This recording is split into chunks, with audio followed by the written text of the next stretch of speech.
everyone, and welcome to my channel, or welcome back if you've been here before. In case this is your first time watching, hi, I'm Leslie. I'm so glad to have you here.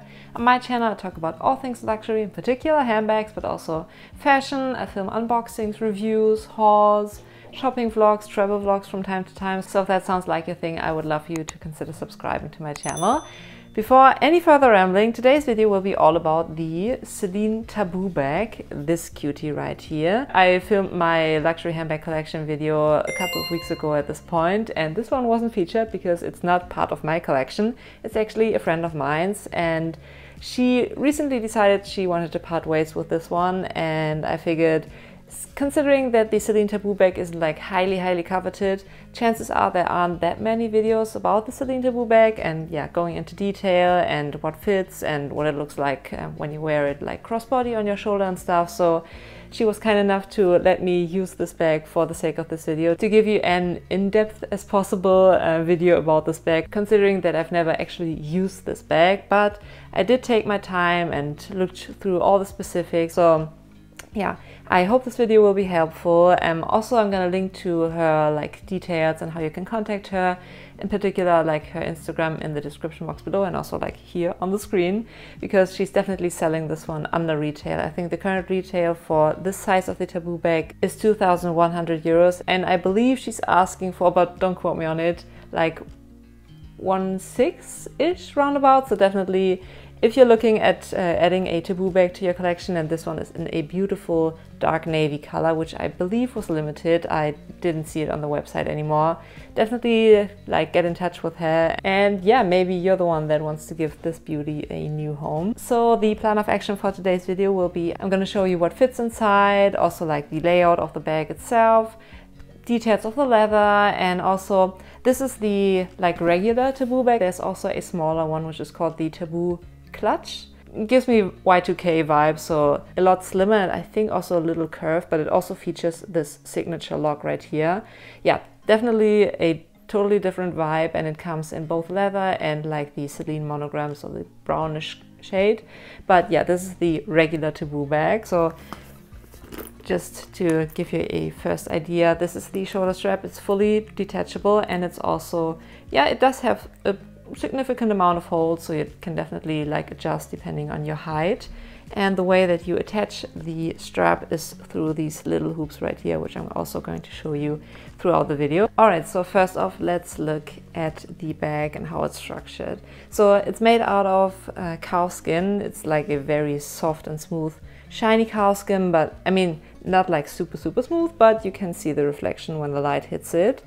On the back side, there's nothing. So, I mean, I prefer handbags with a back pocket, but obviously that would have gotten in the way of this like strap that goes on top here and meets the clasp with the signature lock. It says CELINE Paris on here, and the lock is actually featured in a bunch of CELINE's handbag styles. I think also in the CELINE 16 or like the CELINE 16. Also a beautiful bag, very like understated, such as this one. I mean, CELINE in general is not a brand that screams logo, unless you're going for like the Triomphe bag, for example, which is beautiful too. I love the Triomphe logo. But usually, like for the most part, CELINE is very like low-key, if you know kind of situation when it comes to branding. So very low-key. The only branding you have is on the lock, and then when you open it up, right there, like gold foiled embossed. The lock itself is like, I guess, fully functional, but just for decoration. When it comes to opening and closing the bag, you have this like push button mechanism. So no magnetic closure. You have to fiddle a bit with the knob right here that is supposed to go in this like designated hole. And there you go, you heard it click, and then you're good to go. So it's very secure.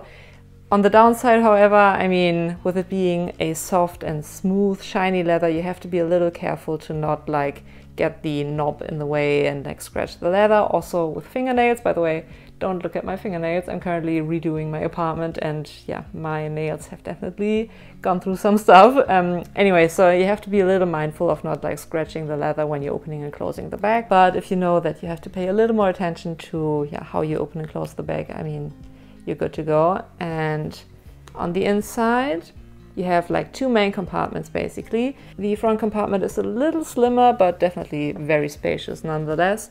And like a very, very generously sized main compartment, which also features a zipper back here. And the bag is fully leather lined, like the same, I want to say the same leather that is on the outside, which definitely speaks for the craftsmanship and the quality of the bag. And one aspect that maybe justifies the 2.1 euro price tag, but as I mentioned, you're definitely able to get a deal on this one. Anyway, so yeah, nothing much to say.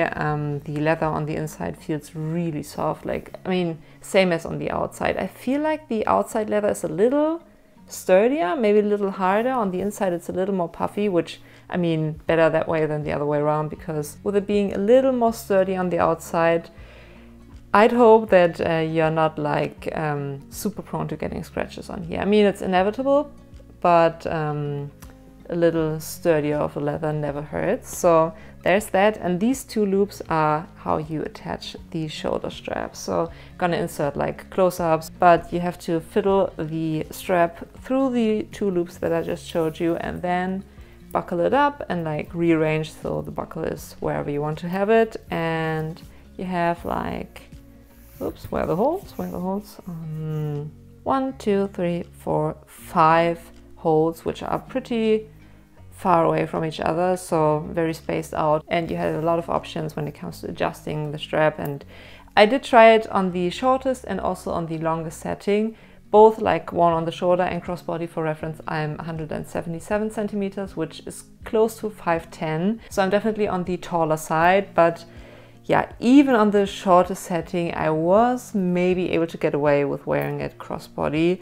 Didn't look like super flattering, but yeah, just to give you an idea, obviously when you're shorter than I am, there's no issue with like using the shortest setting and putting it crossbody, but you do have a lot of holes to adjust and make the strap longer, so that's amazing. So yeah, I mean, it's a, I want to say like medium-sized bag. Obviously with any bag that has some kind of compartmentalization on the inside, you are restricted when it comes to bulkier items. But I mean, as I mentioned, the main compartment, when you, whoops, maybe you can't see, but there we go. It's very spacious and also pretty wide, so you are able to fit like bulky items in there, but not to the full width of the bag, because it's like, yeah, compartmentalized in the middle. All right, so let's see what we're able to fit inside this beautiful bag right here. It will be basically a first impression because I haven't tried it beforehand. I have a bunch of items, yeah, lying beside me, so we're gonna try that out. As I already showed you, we have two main compartments, a smaller one right here and a very generously sized one right there, and a zipper compartment here.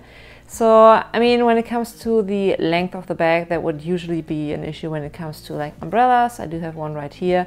Obviously depends on the exact size of the umbrella, but this one I'd say is a regular sized one, on the smaller side maybe, but yeah, no chance you won't be able to fit it in there. Same would go for a standard size water bottle. Yeah, obviously phone, zero problems. You will be able to fit multiple phones in there.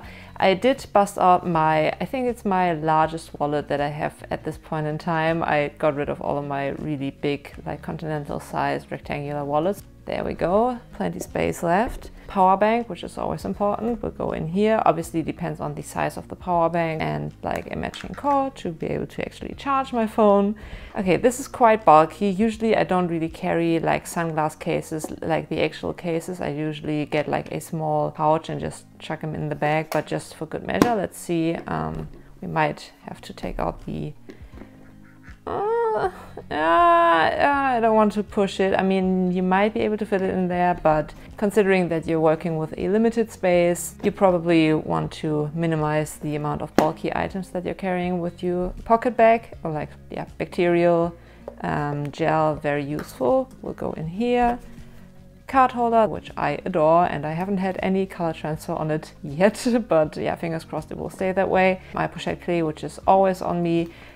If I include my key pouch and the card holder, chances are I won't be carrying on top of that my like bigger size wallet, so we have plenty space left here. Let's see, face mask doesn't really take up any room, but there we go. And a reusable like foldable shopping bag, which I try to keep on me at all times so I don't have to buy like additional plastic or paper bags. So this will slot in here easily, and you can see, maybe tilt the sunglass a little like that.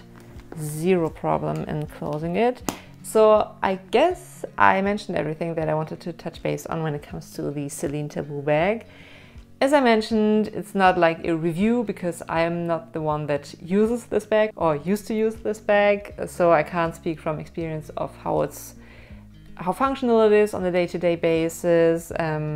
Chances are my friend isn't able either, because this bag looks super pristine. I think the only scratches are on the back side of the lock, which is kind of inevitable, and maybe I haven't like inspected the bag fully, but the leather looks pristine. So I don't think she's worn this bag that much either, so none of us can actually tell you how it functions or like how it works on a day-to-day basis. But I'd imagine, apart from maybe the fact that this isn't a magnetic closure but more like a push button mechanism, it's like super user-friendly, also fits the essentials and then some. Anyway, super beautiful bag. Let me know what you think about it. Also let me know if me showing bags and giving you my first impression on bags that aren't part of my personal collection but yeah, bags of friends of mine that they were kind enough to give me for the purposes of the video, if that's something you're interested in, or if you prefer me sticking to my collection and only talking about items that I own. I hope you enjoyed today's video. I hope it was helpful. If you have any additional questions, definitely leave them in the comment section below and I'm gonna get back to you. Also,